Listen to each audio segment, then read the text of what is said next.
कटिसुघटितहस्तं कालमेघाभिरामं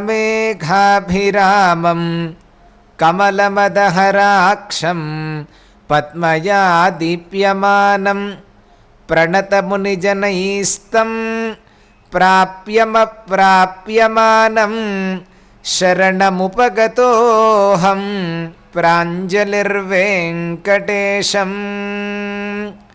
పరమ పవిత్రమైన శేషాచల క్షేత్రంలో ఆదివరాహ క్షేత్రంలో ఆనంద నిలయ సార్వభౌముని సాలకట్ల బ్రహ్మోత్సవాలలో భాగంగా ఈ రోజున స్వామివారికి ప్రాతకాల సమయంలో అద్భుతంగా చక్రస్నాన కార్యక్రమం పరిసమాప్తి అయినది.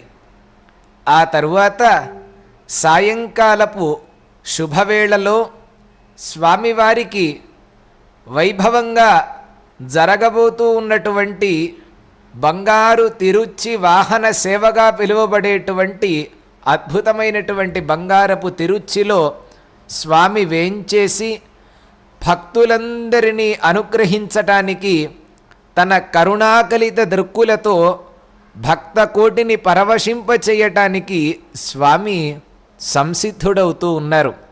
అదుగోండి ధ్వజస్తంభాన్ని వీక్షిస్తున్నాం కదా, మరి కాసేపట్లో ఆ ధ్వజ అవరోహణం అనే కార్యక్రమం కూడా మనం ప్రత్యక్ష ప్రసార ఈ మాధ్యమంగా వీక్షించబోతాం. బ్రహ్మోత్సవాలు సంవత్సరంలో ఎప్పుడొస్తాయా అని ఎదురు చూస్తూ ఉన్నటువంటి ఆ మధురమైనటువంటి క్షణాలు అప్పుడే అయిపోతున్నాయా అని ఎంతో దిగులుతో భక్తకోటి అంతా కూడా అశ్రుపూరిత నయనాలతో తిరుమల గిరుల నుండి మళ్ళీ వారి వారి స్వస్థానాలకు పయనమవుతూ ఉంటే వారి గుండె అంతా కూడా బరువెక్కిపోతూ ఉన్నదన్నమాట. అట్లా స్వామిని మళ్ళీ ఎప్పుడు చూస్తాం, మళ్ళీ ఎప్పుడు వీక్షిస్తాం అని అందరూ అలా స్వామిని స్మరిస్తూ ఆ పరమాత్మను దర్శించుకుంటూ ఉన్నటువంటి వారే. అదుగోండి పరమాత్మ ఉత్సవానికి బంగారు తిరుచియందు అధిష్ఠితుడై భక్తకోటిని అనుగ్రహించటానికి కలియుగ సార్వభౌముడు శ్రీభూదేవేరులతో కలిసి ఉత్సవానికి పరమాత్మ బయలుదేరాడు. ఆ కార్యక్రమాన్ని వీక్షించి అనుగ్రహాన్ని పొందుదాం. వెంకటేశమఖిలేశమనంతమాద్యం సృష్టిస్థితి ప్రళయహేతుమహేశమీడ్యం శ్రీపారమాత్మికమను ప్రతిపాద్య రూపం ధ్యాయామి ముక్తిదమహం చిదచిత్ శరీరం. ఆహా, అద్భుతమైనటువంటి అలంకరణతో దేదీప్యమానంగా వెలుగొందుతూ పరమాత్మ తన యొక్క భక్తుల హృదయములలో అలా అధివసించి భక్తులందరికీ కూడా హర్షాతిరేకములను కలిగిస్తూ పరమాత్మ ఉత్సవానికి బయలుదేరారు. ఇందాక మనం వీక్షించాం ఎలా వైఖానస ఆగమోక్త ప్రకారంగా జరుగుతూ ఉన్న ఈ బ్రహ్మోత్సవాలన్నీ కూడా విఖనస మహర్షి చేత ప్రతిపాదింపబడినటువంటిది గొప్పదైన ఈ వైఖానస భగవత్ శాస్త్రం కూలంకషంగా కర్షణాది ప్రతిష్టాంతం వరకు జరిగేటువంటి స్వామి యొక్క కైంకర్యములనన్నింటినీ కూడా క్షుణ్ణంగా విశదీకరించినటువంటిది ఈ వైఖానస ఆగమశాస్త్రం.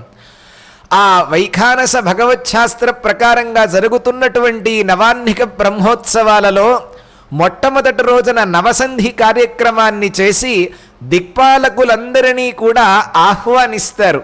ఆహ్వానించి బ్రహ్మాద్యష్టదిక్పాలకులందరినీ కూడా ఆ దేవాలయం పరితః ఆ ఆలయము చుట్టూ అందరికీ కూడా బలిహరణ వేస్తూ అందరినీ ఆహ్వానిస్తారు. ఆహ్వానిస్తే ఆ బ్రహ్మాద్యష్టదిక్పాలకులందరూ అశరీరులుగా ఈ ప్రాంతమంతా సంచరిస్తూ స్వామి యొక్క ఉత్సవంలో వారి కైంకర్యాన్ని కూడా సమర్పించుకుంటూ యథోచిత కైంకర్యాసక్త చిత్త సుప్రీత సుప్రసన్నాహ వరదాహ భవంతు అని మొట్టమొదటి రోజే వారి దగ్గర విన్నవిస్తారు. అలా విన్నవించిన తరువాత అష్టదిక్పాలకులందరూ కూడా స్వామిని సేవిస్తూ ఈ నవాన్నిక బ్రహ్మోత్సవాలలో ఎటువంటి ఇబ్బంది లేకుండా మానవులు చేసేటువంటి ప్రయత్నం జరుగుతూ ఉన్నది ఒక ప్రక్క. కానీ అష్టదిక్పాలకులందరూ కూడా మొత్తం వాళ్ళ నగరముల నుండి ఈ తిరుమల క్షేత్రానికి విచ్చేసి ఇక్కడే ఈ నవాన్నిక బ్రహ్మోత్సవాల ఈ సందర్భంలో వారంతా ఇక్కడికే వేయించేసి ఉన్నారట. వారందరికీ బలిహరణను సమర్పించి సుతృప్త బలిపుష్పాద్యై ఉత్సవార్థమిహాగతాః యూయం స్వనగరీం ప్రాప్య పునరాయాంతు సాదరాః అని అర్చకవరేణ్యులు కంకణ భట్టాచార్యుల వారంతా కూడా ఆగమ పండితులు వీరందరూ కలిసి ఆ అష్టదిక్పాలకుల వద్ద వారికి మళ్ళీ ప్రార్థన చేస్తారు. బలిపుష్పాద్యై సుతృప్తాః, ఇప్పటి వరకు మేము సమర్పించినటువంటి బలిహరణలతో అన్నింటితో తృప్తి చెందినటువంటి మీరంతా దేవతలారా యూయం స్వనగరీం ప్రాప్య పునరాయాంతు సాదరాః, ఇహ మీ యొక్క రాజ్యములకు మీరు ప్రవేశించి మళ్ళీ మేము ఆహ్వానించినప్పుడు మా ఆహ్వానాన్ని మన్నించి తప్పకుండా ఈ క్షేత్రానికి మళ్ళీ మీరు విచ్చేయండి అని వారంతా ప్రార్థన చేస్తారు.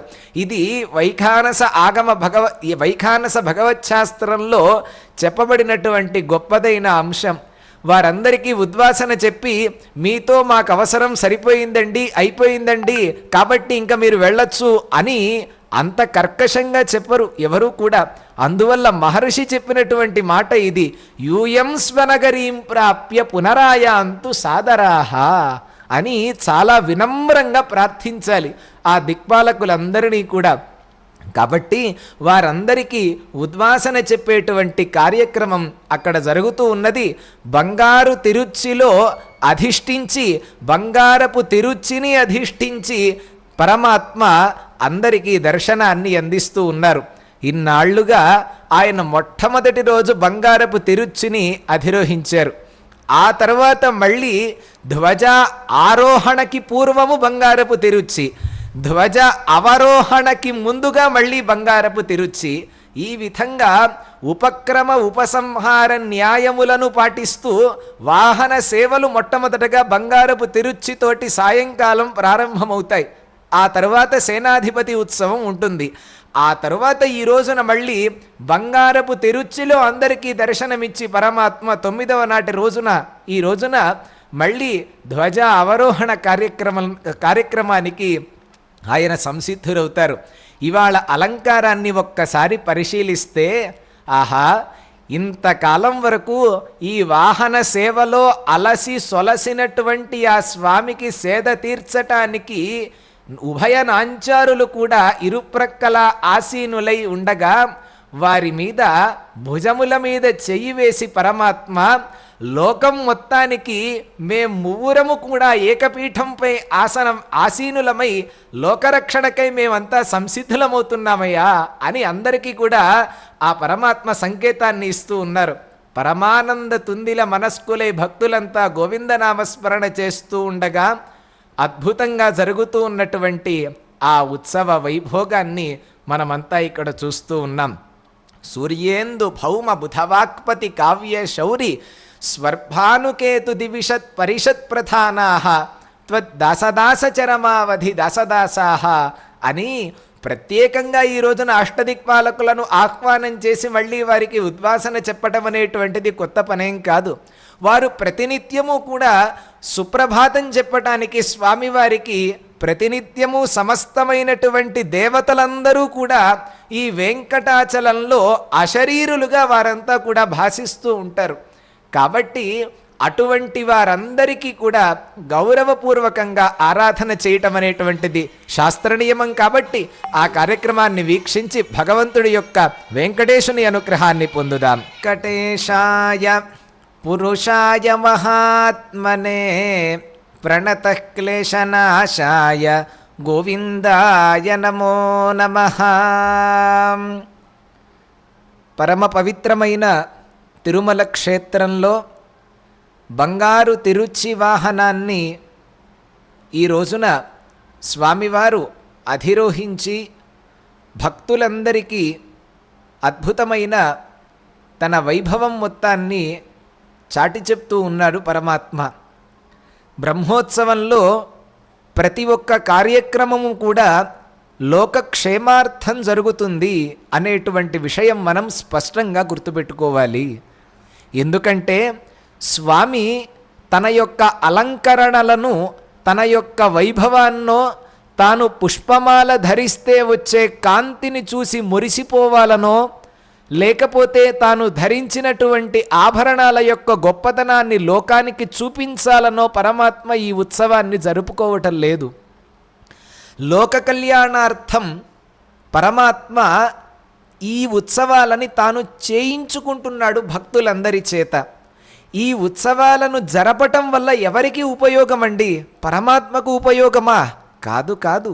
ఈ ఉత్సవాలను జరపటం వలన, ఈ ఉత్సవ కైంకర్యాన్ని స్వామికి అందించటం వలన అది లోకరక్షణ, జగత్ కళ్యాణం కొరకు జరిగేటువంటివి స్వామి కార్యక్రమములు.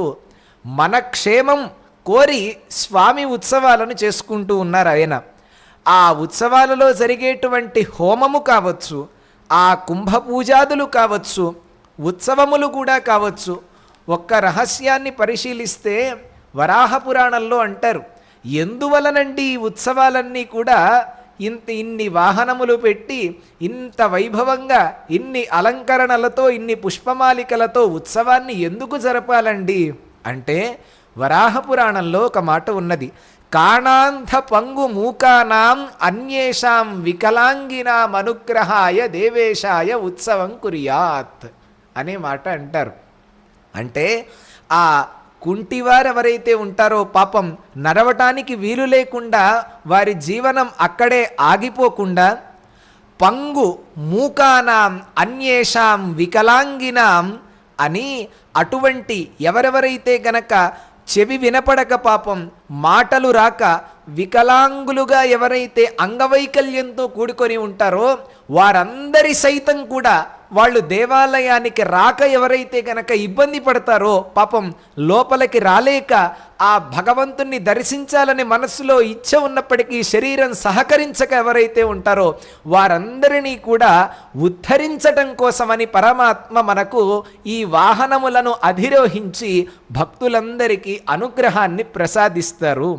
కాబట్టి ఛత్ర చామర వజ్ర వైఢూర్యాది ఆభరణములు, రథ గజ అశ్వ స్తోత్ర పారాయణాది వందిమాగతులతో కూడుకున్నటువంటి ఆ స్తోత్ర పాఠములు, స్తుతి పాఠములు, వేద పారాయణములు, అలానే ఆళ్వార్లు సాయించినటువంటి పాసురములను పాఠిస్తూ యతివరేణ్యులు, జీయరస్వాముల వార్లు, వారందరి యొక్క శిష్యగణము, అలాగే ఎంతో భక్తి ప్రపత్తులతో స్వామికి సుప్రభాతం నుండి ఏకాంత సేవ వరకు జరిపేటువంటి కైంకర్యములలో నిమగ్నమయ్యున్నటువంటి అర్చక వరేణ్యులు, ఆహా అదుగోండి ప్రధాన ఆచార్యుల వారు ఆ కార్యక్రమాన్ని నిర్వర్తిస్తూ ఉన్నారు.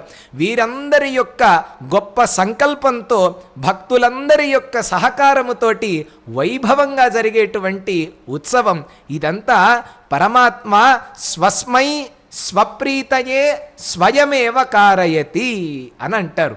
ఎందువలనండి ఈ ఉత్సవం మనం చేస్తున్నామా అనే అహంకారం ఎప్పుడు కూడా ఉండకూడదు. స్వామియే ఆయన తృప్తి కోసమని స్వప్రీతయే స్వయమేవ కారయతి, స్వయంగా పరమాత్మ చేయించుకుంటారు.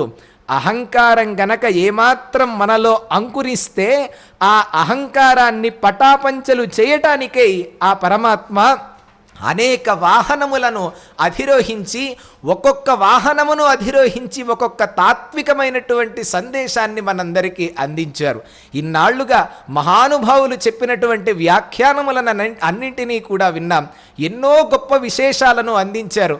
భక్త మహాశైలరా, ప్రత్యక్షంగా వచ్చి బ్రహ్మోత్సవాలను వీక్షిస్తే ఎంత ఆనందాన్ని అయితే పొందుతారో భక్తులంతా, ఈ వెంకటేశ్వర ప్రసార వాహిని ద్వారా, ఈ భక్తి ఛానల్ ద్వారా వీక్షించినటువంటి వారు అనేక విషయములను వారు కూడా గ్రోలి మనసా వారు తిరుమల క్షేత్రంలో ఉన్నట్టుగానే భావించుకుంటూ, భౌతికంగా ఇక్కడ లేనప్పటికీ కూడా వారు ఎంతోమంది పరమానంద తుందిల మనస్కులై స్వామికి కృతజ్ఞతగా ఉన్నటువంటి వారు కోట్లాది మంది భక్తులంతా ఉన్నారు.